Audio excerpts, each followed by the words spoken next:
আপনার প্রতি অনেক কৃতজ্ঞতা। এবার একটা আবৃত্তি শুনতে চাই। আবৃত্তি শোনাবেন? আমি আবৃত্তি করি বহু বছর ধরে। সুনীল গঙ্গোপাধ্যায়ের কবিতা কেউ কথা রাখেনি, এটা আপনাদের শোনাই। কেউ কথা রাখেনি, ৩৩ বছর কাটল, কেউ কথা রাখেনি। ছেলেবেলায় এক বষ্টমী তার আগমনী গান হঠাৎ থামিয়ে বলেছিল, শুক্লা দ্বাদশীর দিন অন্তরাটুকু শুনিয়ে যাবে। তারপর কত চন্দ্রভোগ অমাবস্যা চলে গেল, কিন্তু সেই বষ্টমী আর এলো না। ২৫ বছর প্রতীক্ষা আছি। মামাবাড়ির মাঝি নাদের আলী বলেছিল, বড় হও দাদা ঠাকুর, তোমাকে আমি ৩ প্রহরের বিল দেখাতে নিয়ে যাব। সেখানে পদ্ম ফুলের মাথায় সাপ আর ভ্রমর খেলা করে। নাদের আলী, আমি আর কত বড় হব? আমার মাথায় ছাদ ফুঁড়ে আকাশে স্পর্শ করলে তারপর তুমি আমার ৩ প্রহরের বিল দেখাবে?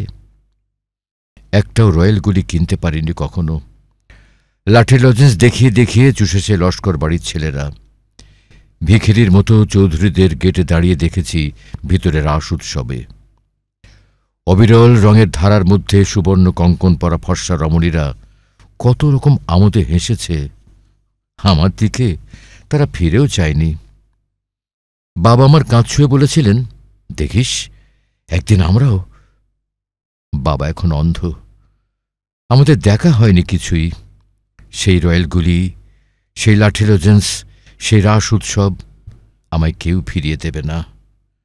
বুকের মধ্যে সুগন্ধি রুমাল রেখে বরুণা বলেছিল, যেদিন আমায় সত্যিকারে ভালোবাসবে সেদিন আমার বুকেও এরকম আতরের গন্ধ হবে। ভালোবাসার জন্য আমি হাতের মুঠে প্রাণ নিয়েছি। দুরন্ত ষাঁড়ের চোখে বেঁধেছি লাল কাপড়। বিশ্ব সংসার তন্ন তন্ন করে খুঁজে এনেছি ১০৮টা নীল পদ্ম।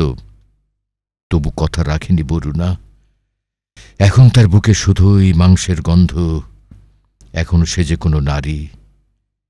কেউ কথা রাখেনি, ৩৩ বছর কাটল, কেউ কথা রাখে না।